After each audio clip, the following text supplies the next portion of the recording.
Amin.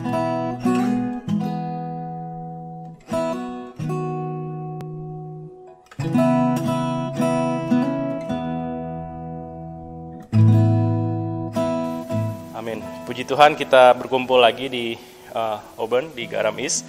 Kita akan menikmati firman Tuhan hari ini dengan membaca di Mazmur 27.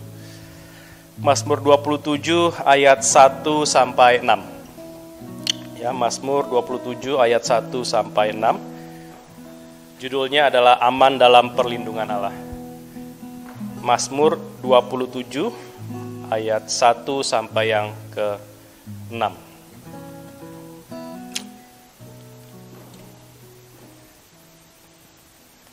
Oke, Mazmur 27 ayat 1 sampai 6 sudah dapat semua ya, kita baca sama-sama. Ayat yang pertama, dari Daud, Tuhan adalah terangku dan keselamatanku. Kepada siapakah kau harus takut? Tuhan adalah benteng hidupku. Terhadap siapakah aku harus gemetar? Ketika penjahat-penjahat menyerang aku untuk memakan dagingku, yakni semua lawanku dan musuhku, mereka sendirilah yang tergelincir dan jatuh. Sekalipun tentara berkemah mengepung aku, tidak takut hatiku. Sekalipun timbul peperangan melawan aku, dalam hal itu pun aku tetap percaya.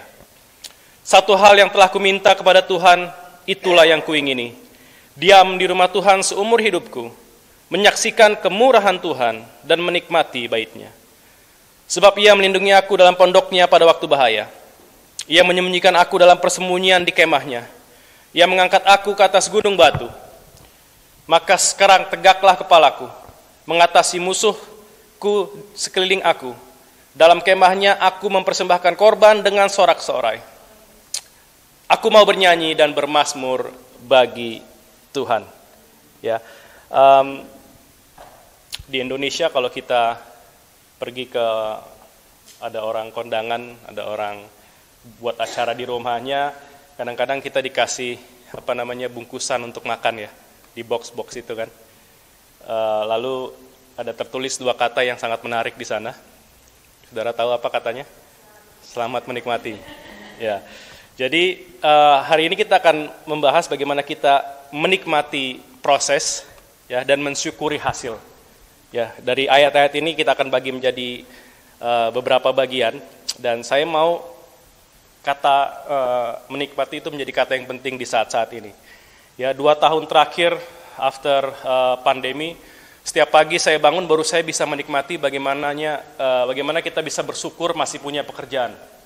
Karena waktu setelah redundant saya 6 bulan nggak bekerja.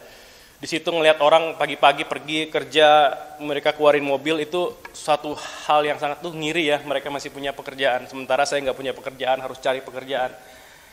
Tapi kadang-kadang buat kita yang bekerja yang nggak ada masalah dengan pekerjaan, we just feeling like that's our normal activities, daily activities. Tapi ada sebagian orang yang, bahkan waktu itu masih ingat ada orang yang, ada bahasa Australinya, sorry perkataannya, dia bilang, they're bloody lucky ya, mereka masih punya pekerjaan, sementara saya nggak punya. Jadi pagi-pagi itu, waktu bersyukur menikmati pagi itu, waktu udah dapat kerjaan tuh, wah nikmat ya, kita bisa berangkat ke tempat pekerjaan. Karena saat itu orang susah bekerja, mungkin sampai saat ini ada orang yang susah bekerja. Tapi ada hal-hal yang tanpa kita sadari, kita udah nggak nikmati lagi.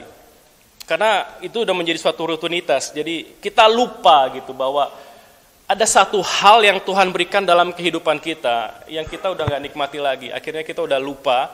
Kita udah mulai terbiasa dengan hal-hal yang sebenarnya itu luar biasa buat kita. Ada berkat dan lain sebagainya. Kita akan bahas sama-sama. Ada krisis di kehidupan kekristenan kalau kita udah nggak bisa menikmati hidup kita lagi.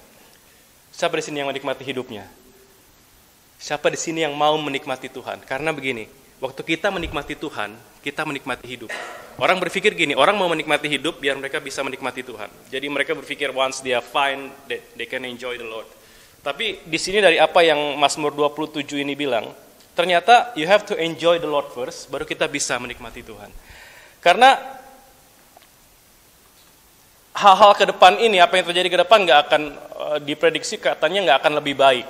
Karena dari inflasi dan lain sebagainya.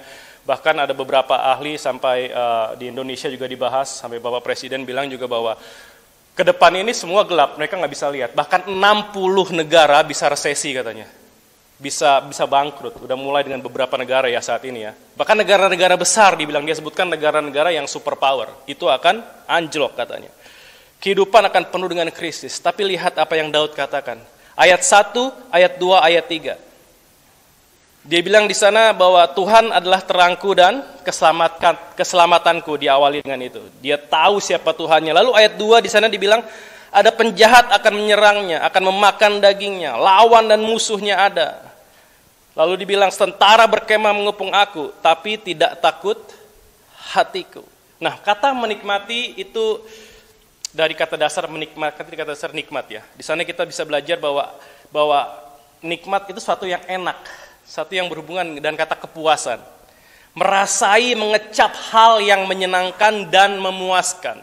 Jadi sangat berhubungan dengan 5 panca indera saudara waktu kita berusaha menikmati. Ini yang terbiasa dengan apa yang diajarkan oleh, apa yang kita rasakan oleh manusia kan. Jadi kalau saudara mau menikmati sesuatu, saudara harus rasakan dulu dengan panca indera itu. Tapi kalau kita belajar arti yang sebenarnya, di bahasa Indonesianya ada satu kata yang sangat menarik. Di artinya gini, di Kamus Bahasa Besar Bahasa Indonesia dibilang pemberian atau karunia Allah itu menikmati. Jadi you have to look something intensely. Jadi terus bisa lihat dengan observe, dengan benar-benar saudara harus lihat. Dan itu butuh inner vision saudara. Karena memang bahasa aslinya bilang bahwa perceive with your inner vision, kata menikmati itu bukan hanya dengan panca indera. Saudara butuh spiritual things inside of you. Bagaimana menikmati hidup adalah bagaimana menikmati Tuhan. Ada saatnya kita menanti sesuatu, tapi ada saatnya kita akan menikmati apa yang kita nantikan. Percayalah, kehidupan manusia kan selalu itu kan.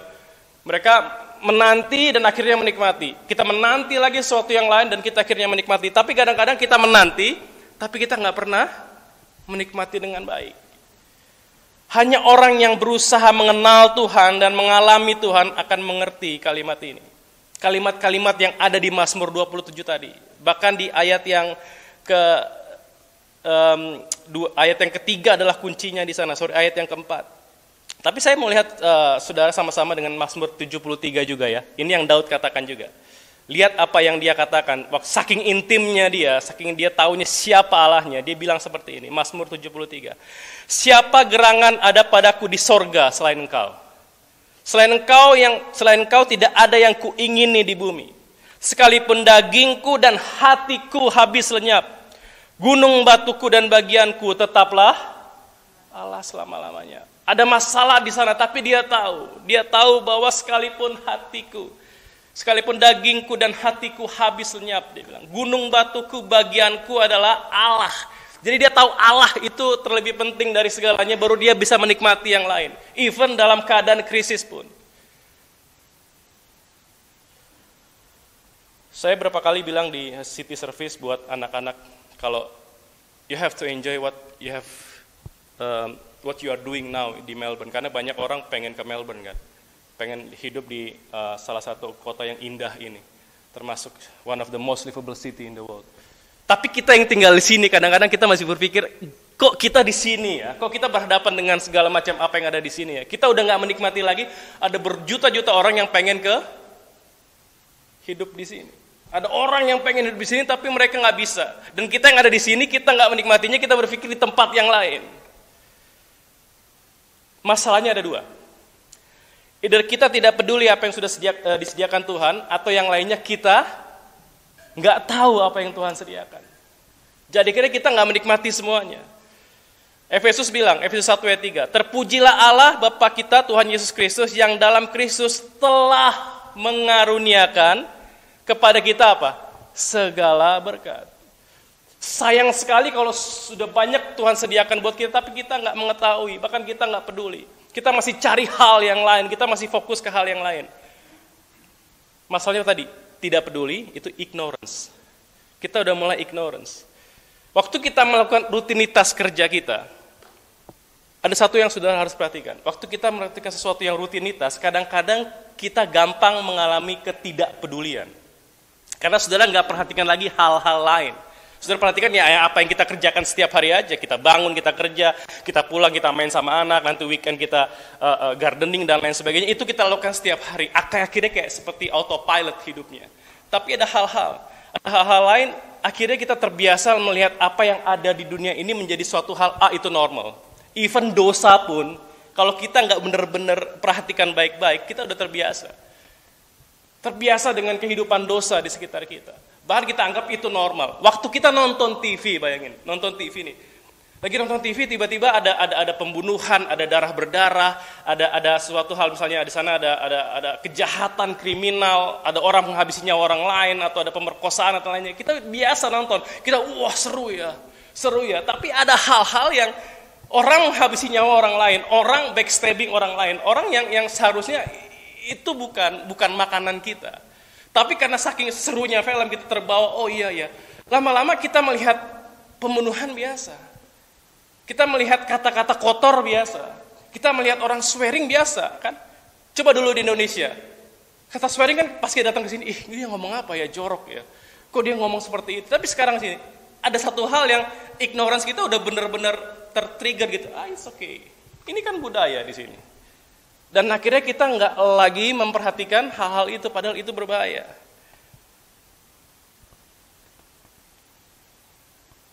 Lalu pertanyaannya begini, Pak, sekarang Bapak ngomong hal-hal yang tentang menikmati, tapi kalau ada masalah bagaimana? Kan banyak masalah di bumi ini. Bagaimana kita menikmati kalau ada masalah rumah tangga, ada masalah anak-anak, ada masalah hubungan, itu kan semua juga terjadi. Ada kesengsaraan, ada dan lain sebagainya. Tapi Roma bilang, di kitab Roma bahwa kesengsaraan itu menimbulkan ketekunan. Ini Alkitab bilang. Dalam segala kesengsaraan ada ketekunan menimbulkan tahan uji menimbulkan pengharapan, dan pengharapan tidak akan mengecewakan. Jangan fokus sama apa masalahnya, tapi fokus kepada apa yang kesengsaraan bawa. Kita akan membawa ketekunan, tahan uji, pengharapan kita tidak mengecewakan, asal fokus kita kepada, dibilang di sana, kasih Allah yang tercurah, Roh Kudus yang ada dalam kehidupan kita. Menikmati itu suatu keputusan. Menikmati itu suatu keputusan yang kalau pengkhotbah bilang ada kuasa untuk menikmati. Dan itu pun semua karunia Allah. Yang kedua, selain kita ignorance, yang kedua kita nggak peduli. Bukan tidak peduli, kita tidak tahu apa yang sudah disediakan. Jadi yang pertama ignorance, yang kedua kita nggak tahu. Jadi yang pertama tadi kita tahu tapi kita nggak peduli. Yang kedua ini kita benar-benar nggak tahu nih apa yang ada. Kalau ada pertanyaan begini, apakah saudara ingin menjadi kaya? Apa jawab kita? Ditanya nih, mau kaya nggak? Oke. Kalau kita jawab iya, berarti kondisi kita sekarang sudah kaya atau belum? Masih miskin dong berarti kan? Siapa yang mau kaya di sini gitu? Karena gini, kadang-kadang memang ini wajar manusia berpikir bahwa kaya itu berhubungan dengan harta dan uang. Kita berpikir enggak, belum kaya, gaji masih segini, rumah juga masih biasa, ada tuh yang lebih kaya tempat lain. Pemikiran kita begitu. Jadi kalau ditanya, siapa yang saudara mau kaya di sini? Kita angkat tangan. Berarti posisinya kita sekarang masih miskin. Nah, 1 Korintus 1 ayat 5. 1 Korintus 1 ayat 5. Bagaimana kita bisa memandang hal ini dengan yang berbeda dengan apa yang Alkitab ajarkan? 1 Korintus 1 ayat 5. Sebab di dalam Dia kamu telah menjadi kaya dalam apa? Dalam segala macam perkataan, dalam segala macam pengetahuan, sesuai dengan kesaksian tentang Kristus yang telah diteguhkan di antara kamu. Ayat 7. Demikianlah kamu tidak kekurangan dalam suatu karunia pun sementara kamu menantikan pernyataan Tuhan kita Yesus Kristus. Nah, fokusnya bagaimana? Kamu kaya dalam segala hal, tapi pikir kita kan saya masih kurang, Pak. Ini masih kurang. Fokus kita yang beda. Makanya kita nggak bisa menikmati semua, bayangin. Karena fokus kita udah berbeda sekarang. Udah rutinitas kita membawa kita, kita nggak tahu kita punya apa. Ingat, kata disediakan. Ya. Kalau menurut saudara disediakan makanan. Itu di depan saudara tinggal dicaplok apa langsung masuk ke mulut? Kalau disediakan. Kalau saudara datang ke rumah orang, disediakan dinner. Saudara harus apa? Saudara harus ambil kan. Nah itu dia. Kita mau semuanya itu udah di mulut gitu loh. Padahal Tuhan udah sediakan, sekarang bagaimana kita mengambilnya. Nah 2 hal sederhana aja deh. Bagaimana kita menikmati Tuhan? Bagaimana kita menikmati apa yang sudah Tuhan sediakan? Yang pertama, kuncinya adalah menikmati hubungan intim dengan Tuhan, dengan Roh Kudus, dengan apa yang Tuhan sediakan, dengan Yesus, dengan semua. Di sini saudara bisa punya hubungan yang intim dengan yang lainnya juga. Pertamanya hubungan intim dengan ayat 4 tadi, Mazmur 27 ayat 4. Satu hal yang telah kuminta kepada Tuhan, itulah yang kuingini, diam di rumah Tuhan seumur hidupku. Untuk apa diam? Untuk menyaksikan kemurahan Tuhan dan menikmati baiknya. Daud tahu benar, Daud sangat tahu bagaimana dia, kalau tadi kan ayat 1-3 ada krisisnya, tapi dia tahu, diam dulu. Nikmati dulu Tuhan, baru saudara bisa melihat hal-hal yang lain. Apa yang Tuhan sudah sediakan. Kalau kita berpikir kita mau datang kepada Tuhan karena kita rindu gitu ketemu Tuhan, ya rindu, Tuhan sayangi, rindu, Tuhan mau bicara apa hari ini. Saudara pikir Bapak rindunya lebih atau kurang daripada kita? Oke gini aja, yang punya orang tua yang ada di Indonesia, atau Omex ini yang punya anak juga. Menurut saudara rindu orang tua apa rindu kita? Kalau orang tua nggak ditelepon aja mereka rindu banget loh. Mereka pikir, kok anak-anak nggak telepon ya? Kita pikir rindu sama Tuhan, tapi kan kita kadang-kadang sibuk gitu loh. Tapi orang yang di rumah di Indonesia, aduh kok mereka nggak telepon ya? Rindu orang tua lebih. Kalau kita antar anak ke sekolah gitu kan, tiba-tiba sampai di rumah, kok sepi ya? Kok nggak ada yang teriak ya? Rindu gitu kapan dia pulang sekolah gitu. Kadang-kadang kok ada yang hilang gitu loh. Orang tua lebih rindu, Bapak lebih rindu sama saudara. Kalau kita berpikir kita sangat rindu sama Tuhan, Tuhan lebih rindu mau berhubungan dengan kita. Di sana dibilang, diam di rumah Tuhan. Yuk belajar untuk tenang menikmati Tuhan. Masuk kamar, lipat tangan berdoa, nikmati Tuhan. Kenapa? Tuhan lebih mau menikmati kita lagi. Kan dibilang begini, Efesus 3 bilang ajar kita doa itu bukan hanya apa yang doakan kita berdoa, tapi apa yang kita pikirkan kan. Jadi kalau saudara berpikir, saudara masuk ke dalam ada yang namanya apa sih, waktu saudara dengan Tuhan sendiri ya, waktu saudara mungkin lagi nyetir, lagi duduk, lagi tempat pekerjaan, lagi makan siang duduk aja, merenungkan aja. Aduh Tuhan, hari ini Tuhan mau apa? Pernah nggak kita tanya, Tuhan mau apa sih? Tuhan mau apa? Maksudnya Tuhan tuh lagi rindu apa sih gitu loh. Kadang-kadang kita tanya, kita telepon, mama butuh apa? Mama lagi ngapain gitu kan? Atau orang tua, atau kita tanya anak kita, kamu lagi ngapain sih? Pertanyaannya kadang-kadang sih lagi ngapain gitu. Tapi kita pengen tahu dia lagi ngapain. Mungkin kita bertanya sama Tuhan lagi ngapain sih? Saya lagi kerja nih, Tuhan lagi ngapain? Tuhan mau apa? Ada hubungan yang sangat intim gitu loh. Dan itu kadang-kadang kita lupa. Kita pikir Tuhan berkati, Tuhan lepaskan dari yang jahat, lepaskan dari hal-hal yang tidak baik, Tuhan saya mau bikin ini, bikin itu. Tapi kalau tanya sama orang tuh, Tuhan lagi ngapain sih? Tuhan mau sampaikan apa aja gitu hati Tuhan.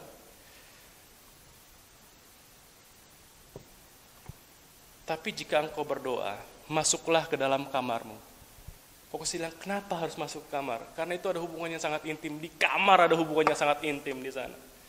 Di dalam tinggal dan tenang terletak, dalam tinggal tenang dan percaya terletak kekuatanmu. Waktu Yesus melayani, saking sibuknya dia, makin sering dia berdoa. Iya kan? Ada beberapa ayat bilang, Markus 1:34-35. Ia menyembuhkan banyak orang yang menderita bermacam-macam penyakit dan mengusir banyak setan. Oke, Yesus sedang bekerja. Ia tidak memperbolehkan setan-setan itu berbicara sebab mereka mengenal dia. Lalu ayat 35 bilang, pagi-pagi benar, waktu hari masih gelap, ia bangun dan ia pergi keluar, ia pergi ke tempat yang sunyi dan berdoa di sana. Dalam kesibukannya Yesus tahu, I need a prayer time. Saya butuh waktu untuk berhubungan dengan Bapa saya. Lukas 5 ayat 15-16 juga bilang, orang-orang berbondong-bondong datang kepada Yesus untuk mendengarkan dia dan disembuhkan dari penyakit mereka. Akan tetapi ia mundurkan diri ke tempat-tempat yang sunyi dan berdoa. Bukan maksudnya saudara harus temukan kamar lalu sudah berdoa. I don't know, you just tutup mata tanya Tuhan. Banyak pekerjaan tapi saya mau Tuhan bicara buat saya. Tuhan mau apa? Tuhan saya harus apa? Nikmati waktu saudara dalam proses. Lalu kita bisa mensyukuri hasilnya. Kadang-kadang kita lupa menikmati prosesnya. Lalu mau hasilnya aja dulu. Tapi proses menikmati. Sekarang kan begini. Waktu yang paling lama itu waktu menanti, waktu menikmati. Waktu saudara nunggu makanan di restoran. Apalagi restoran yang mahal. Pasti lama kan keluarnya. Tapi coba menikmatinya berapa lama sih? Malah kadang-kadang ya makanan begini lama banget. Dihias-hias segala macam mereka bikinnya susah. Tapi prosesnya itu loh. Kita lupa.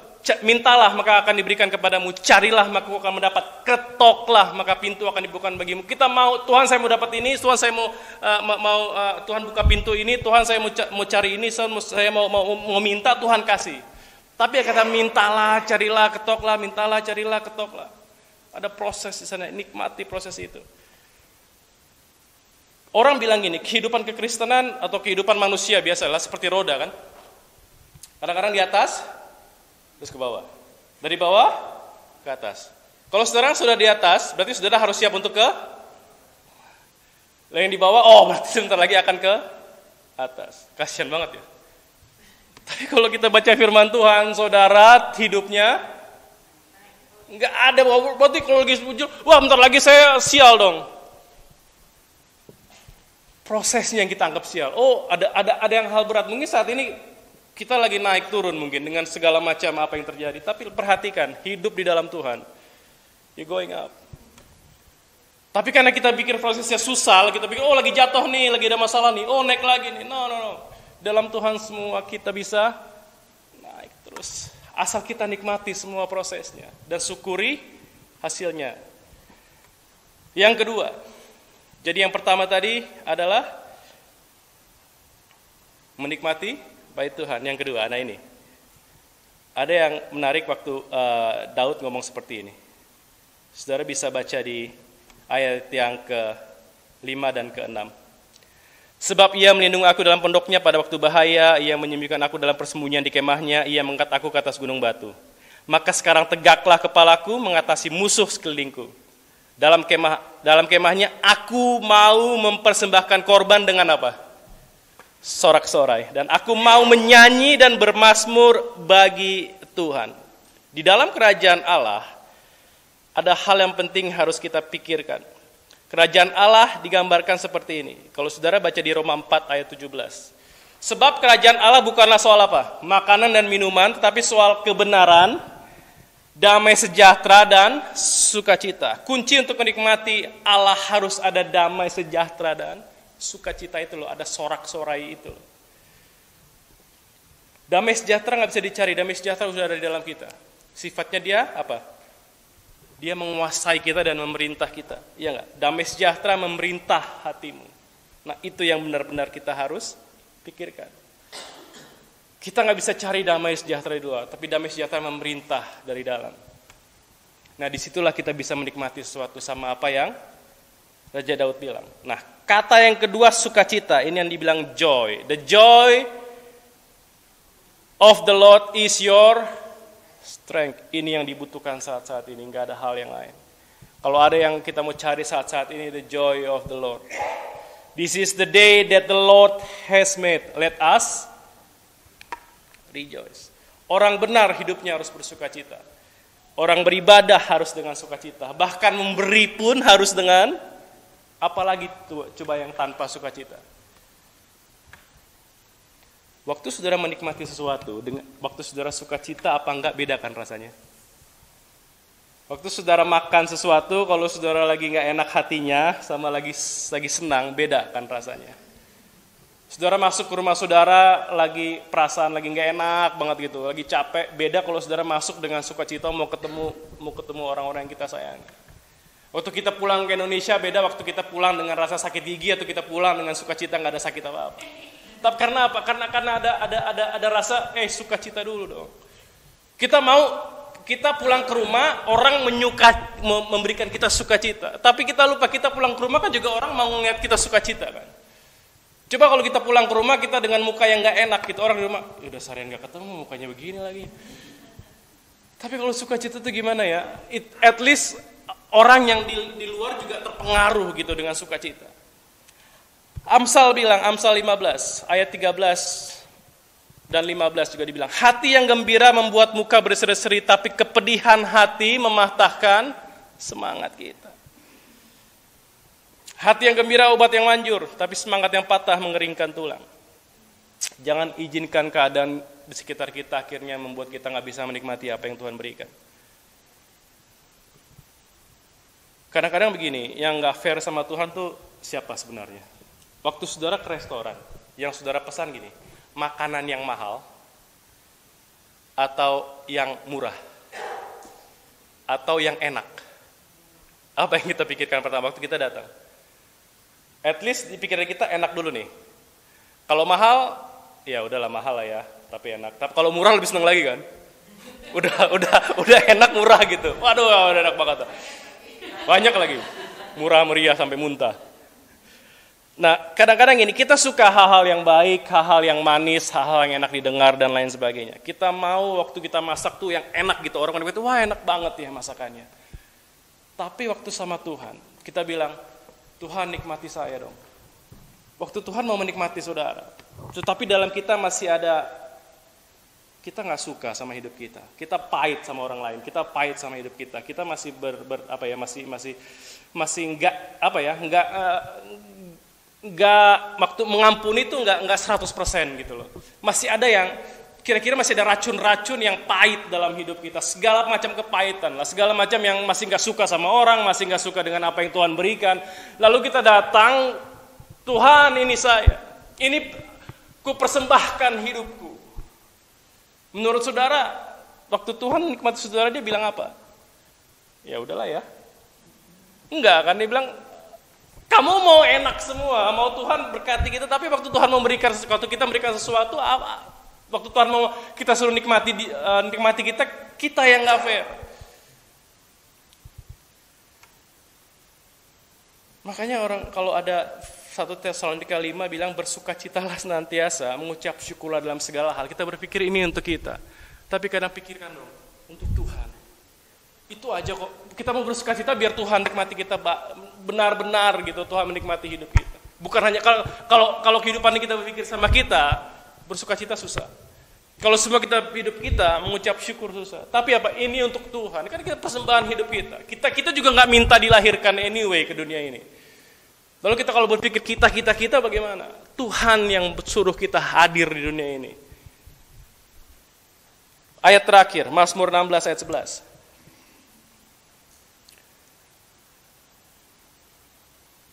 Sebelum ayat terakhir ini kita baca sama-sama.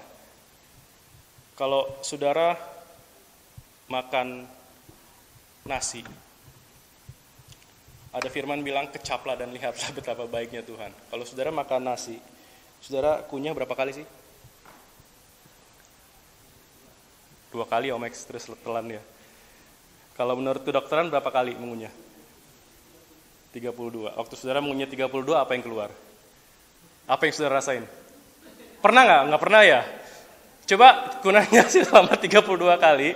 Dia sih tahu kita berapa kali ngomong ini di saudara akan ketemu yang namanya glukosa itu terasa. Terasa makanya di dalam nasi ada itu yang membuat kita gampang ngantuk kalau kebanyakan makan nasi. Karena apa? Gulanya udah mulai keluar. Iya kan? Kadang-kadang hidup kita nggak punya baik-baik. Kita nggak punya, makanya manisnya nggak pernah terasa. 1-2 kali udah. Coba bangun pagi-pagi, nikmati apa yang Tuhan berikan. Nikmati saudara bangun pagi, nikmati minum kopi, nikmati ada istri, anak, ada saudara, ada housemate, ada apa sekeliling kita. Nikmati aja semuanya. Lalu kadang-kadang mungkin kita ngerasa capek ya. Oh kok semuanya gitu kita nikmati nggak? Tapi ingat, manisnya itu keluar memang setelah 32 kali. Manisnya baru kerasa 32 kali. Hidup itu kadang-kadang kita pikirin, hidup ini kok seperti itu ya. Karena kita juga nggak nikmatin. Kita mau Tuhan nikmati kita pun nggak nikmati. Nah, engkau memberitahukan kepadaku jalan kehidupan. Di hadapanmu ada sukacita berlimpah-limpah dan di tangan kananmu ada apa? ini ada dalam kehidupan kita. Yuk kita nikmati sama-sama. Biar apa? Biar orang lain juga menikmati berkat apa yang Tuhan berikan. Di saat-saat ini orang udah gak bisa lagi menikmati hidup mereka. Udah mereka merasa, semuanya gak baik, semuanya asem, semuanya pahit. Tapi buat anak-anak Tuhan, ada janji buat kita. Bukan maksudnya kita harus jadi menikmati berkat-berkat, bukan. Biar orang lain di sana juga melihat, hey, apapun kehidupanmu, ada hal-hal baik kok yang Tuhan sediakan. Ada hal-hal baik yang Tuhan sediakan dalam kehidupan kita. Makanya Mazmur 27 bilang, aman dalam perlindungan Allah. Maka sekarang tegaklah kepalaku, mengatasi musuhku sekeliling aku. Dalam kemahnya aku mempersembahkan korban dengan sorak-sorai. Aku mau menyanyi dan bermazmur bagi Tuhan. Tuhan memberkati. Mari kita berdoa. Terima kasih ya Bapa. Terima kasih ya Tuhan. Kami percaya, kami yakin, kami punya iman di dalam-Mu, bahwa Tuhan telah mengaruniakan kepada kami segala berkat rohani dalam surga. Ada waktunya kami harus mengambil itu ya Tuhan. Ada waktunya kami harus menikmati proses itu ya Tuhan. Dan mensyukuri semua hasil yang Tuhan berikan dalam kehidupan kami. Ajar kami menikmati setiap detik dalam hidup kami ya Tuhan. Apapun yang ada di sekitar kami. Bukan hanya menikmati secara fisik ya Tuhan. Tapi kami menikmati dari dalam kami. Menikmati secara spiritual hal-hal baik yang Tuhan sediakan dalam kehidupan kami. Sehingga kami tidak ignorance lagi. Kami tidak mengetahui sama sekali apa yang Tuhan sudah berikan. Tapi kami tahu ya Tuhan, bahwa sudah memberikan hal-hal baik dalam kehidupan kami. Terima kasih ya Bapa. Kami mau menikmati hadirat-Mu, menikmati bait-Mu dengan sukacita dan damai sejahtera yang Kau berikan buat kami. Terpujilah nama-Mu. Dalam nama Tuhan Yesus, Juru Selamat kami yang hidup, kami berdoa. Haleluya. Amin.